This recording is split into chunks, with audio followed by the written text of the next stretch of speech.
ایک چیز کا خیال آتا ہے، وہ اس کا میں خود بھی محتاج ہوں اور ہر مسلمان کی وہ ضرورت بھی ہے. اس پر کچھ تھوڑی سی گزارشات آپ حضرات کی خدمت میں اللہ تبارک و تعالیٰ جو دل میں ڈالیں گے وہ انشاءاللہ آپ کی خدمت میں پیش کر دوں گا. پہلی بات یہ ہے کہ الحمدللہ یہاں جتنا مجمع ہے وہ پہلے ہی سے نماز روزے میں مشغول ہے. بہت سے حضرات اعتکاف میں بھی ہیں. الحمدللہ کوئی ایسا نہیں ہے جو روزہ نہ رکھتا ہو، کوئی ایسا نہیں ہے جو نمازیں نہ پڑھتا ہو، کوئی ایسا نہیں ہے جو تراویح نہ پڑھتا ہو، کوئی ایسا نہیں ہے جو کبھی کچھ نہ کچھ تلاوت کی اس کو توفیق نہ ہو جاتی ہو، بلکہ بہت سے اذکار کی بھی توفیق ہو رہی ہوگی انشاءاللہ. تو یہ جتنے بھی کام ہیں الحمدللہ اس پر جتنا شکر ادا کیا جائے کم ہے. لیکن ایک چیز ہے جو میں پہلے اپنے آپ کو مخاطب کر کے اور پھر اپنے واسطے سے آپ کو مخاطب کر کے یہ عرض کرتا ہوں کہ جو کچھ یہ عبادتوں کی اللہ تبارک و تعالیٰ توفیق عطا فرما رہے ہیں یہ ان کا انعام ہے، ان کا کرم ہے، اور امید ہے کہ جب توفیق عطا فرمائی ہے تو انشاءاللہ قبول بھی فرمائیں گے. اگر قبول نہ کرنا ہوتا تو توفیق ہی عطا نہ فرماتے. جو سجدے کی توفیق دے دی اپنی بارگاہ میں، اپنے پاس بلا لیا، تو کوئی کریم اپنے پاس بلا کر دھتکارتا نہیں ہے. کوئی بھی کریم یہ نہیں کرتا کہ پہلے بلا لے اپنے پاس، اپنا قرب بھی عطا فرما دے اور پھر دھتکار کے بھگا دے. اس لیے اللہ جل جلالہ کی شان کرم سے ہمیشہ یہ امید رکھنی چاہیے کہ جو توفیق وہ عطا فرما رہے ہیں انشاءاللہ قبول بھی فرمائیں گے. لیکن ایک چیز ایسی ہے کہ جو بسا اوقات ہم نوافل کی کثرت اور نوافل کی طرف زیادہ متوجہ ہونے کی وجہ سے فراموش کر جاتے ہیں. اب ضرورت اس بات کی ہے کہ اس فراموش کی ہوئی بات کو یاد دلایا جائے اور یاد رکھا جائے. وہ یہ ہے کہ الحمدللہ جو نوافل کی توفیق ہو رہی ہے یہ نعمت ہے، لیکن اگر اس کے ساتھ ساتھ گناہ بھی چلتے رہیں، آدمی نفلی عبادتیں تو کرتا رہے اور گناہوں سے بچے نہیں، تو یہ کوئی نہ دانشمندی کی بات ہے، نہ دین کی بات ہے، نہ ایمان کا تقاضا ہے. نفلی عبادتوں سے زیادہ اہمیت اس بات کی ہے کہ انسان اپنے آپ کو گناہ سے بچائے. یہ جہاں جہاں قرآن کریم نے فرمایا یا ایھا الذین آمنوا اتقوا اللہ، اے ایمان والو اللہ سے ڈرو. اللہ سے ڈرنے کے کیا معنی ہے کہ اللہ جل جلالہ نے جن چیزوں کو ناجائز حرام قرار دیا ہے ان سے انسان اپنے آپ کو بچائے.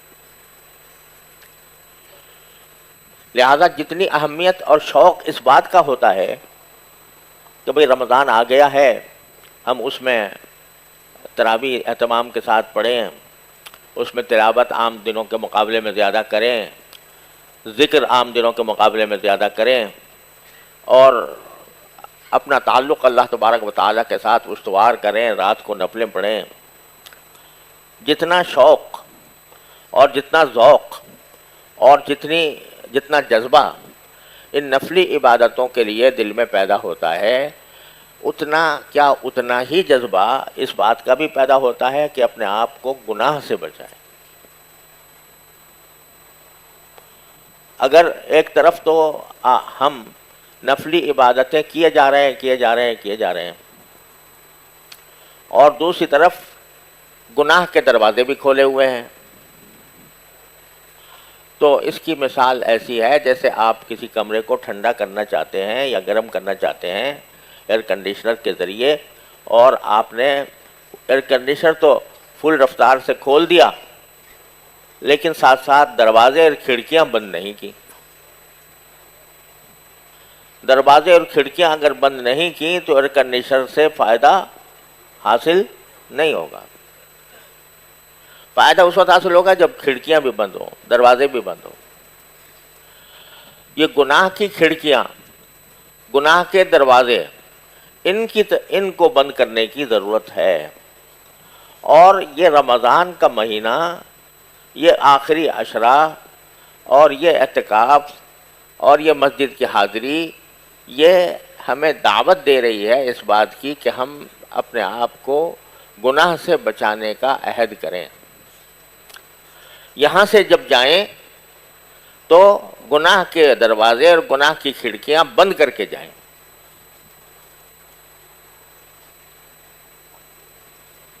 تو یہ سبق سب سے اہم سبق ہے جو ہمیں رمضان میں لینا چاہیے. قرآن کریم نے فرمایا تھا کہ یا ایھا الذین آمنوا کتب علیکم الصیام کما کتب علی الذین من قبلکم لعلکم تتقون، کہ روزے ہم نے تمہارے اوپر اس لیے فرض کیے ہیں تاکہ تم متقی بن جاؤ، تاکہ تمہارے اندر تقوی پیدا ہو جائے. اب یہ مقصد بتا دیا اللہ تعالیٰ نے روزوں کا کہ تقوی پیدا ہونا چاہیے. اور تقوی نام کس کا ہے؟ گناہوں سے بچنے کا. لہذا اس موقع پر رمضان کے اس آخری عشرے میں جو اللہ تبارک و تعالیٰ کی رحمتوں کے دروازے کھلے ہوئے ہیں، اس میں زیادہ فکر ہماری یہ ہونی چاہیے کہ اللہ تعالیٰ ہمیں آئندہ اپنی زندگی میں گناہ سے بچا لے. یہ بات میں اس لیے عرض کر رہا ہوں کہ بسا اوقات ہم لوگوں کا حال یہ ہوتا ہے کہ رمضان میں تو جذبہ بھی خوب آ گیا، رمضان میں عبادتیں بھی خوب کر لیں، نمازیں بھی پڑھ لیں، لمبی لمبی تراویح میں بھی کھڑے رہے، قرآن کریم بھی پڑھی، کی تلاوت بھی کی. غرض کچھ عبادات کی طرف طبیعت راغب ہو جاتی ہے اور عبادات کی طرف مائل ہو جاتی ہے.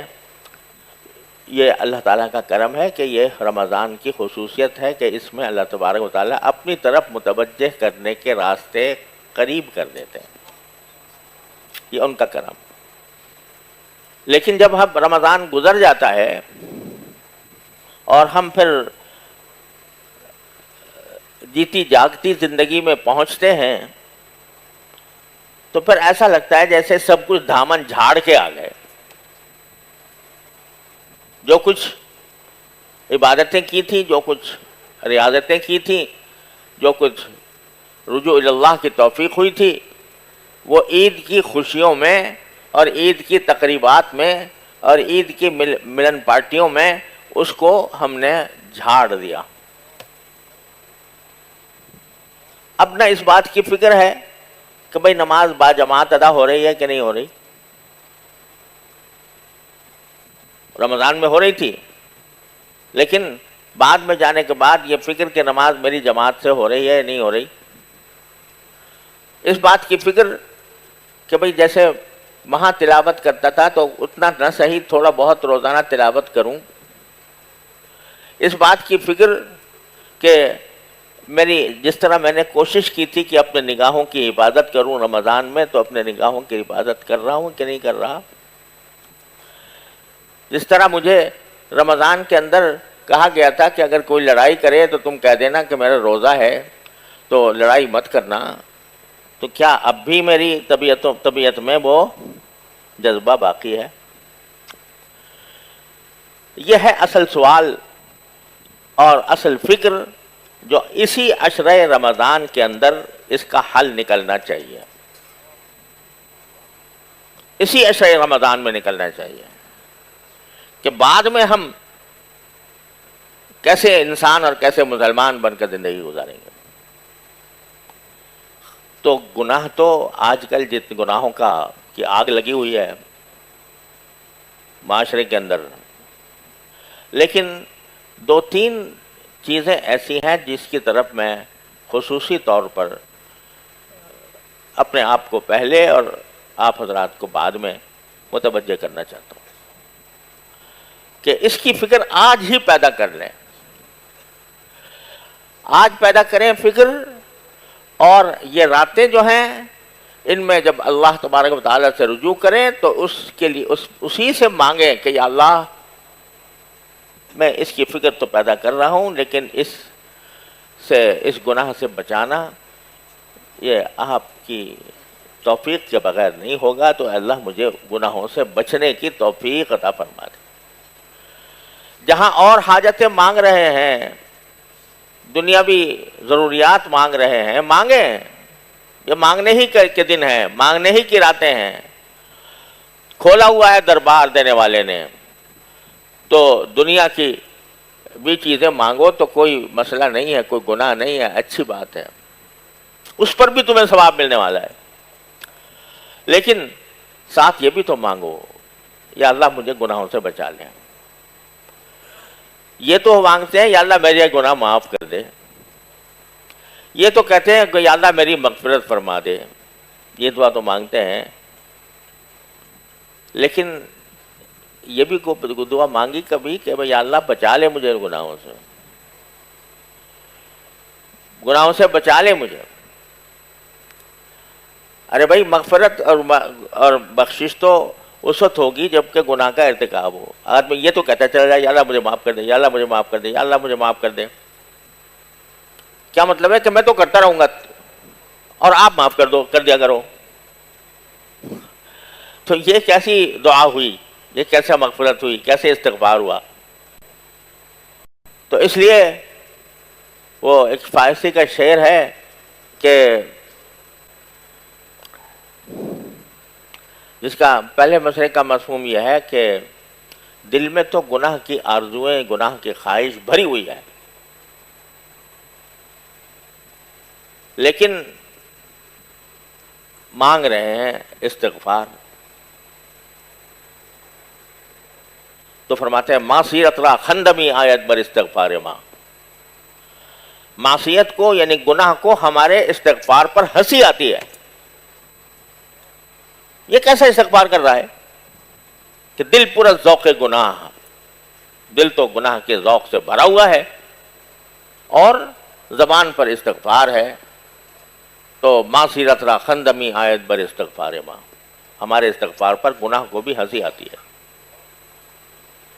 لہذا گزارش یہ ہے کہ جس طرح ہم مانگتے ہیں اللہ تبارک و تعالیٰ سے مغفرت مانگتے ہیں، اور یہ ایام مغفرت مانگنے کے لیے بہترین ہیں، اللہ تعالیٰ نے دروازہ کھولا ہوا ہے مغفرت کا، وہاں ساتھ ہی یہ بھی مانگو کہ یا اللہ آئندہ مجھے گناہوں سے بھی بچنے کی توفیق عطا فرما دے، میرے دل میں گناہوں کی نفرت پیدا فرما دے اور گناہوں سے بچنے کی ہمت مجھے عطا فرما دے، یہ بھی مانگو۔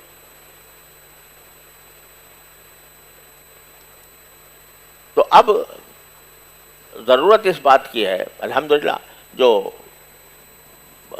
برکتیں رحمتیں آپ حضرات لوٹ رہے ہیں اللہ تبارک و تعالیٰ کے فضل و کرم سے، وہ بہت بڑی نعمت ہے، لیکن ساتھ ہی اس کی فکر پہلے اور دعا بعد میں۔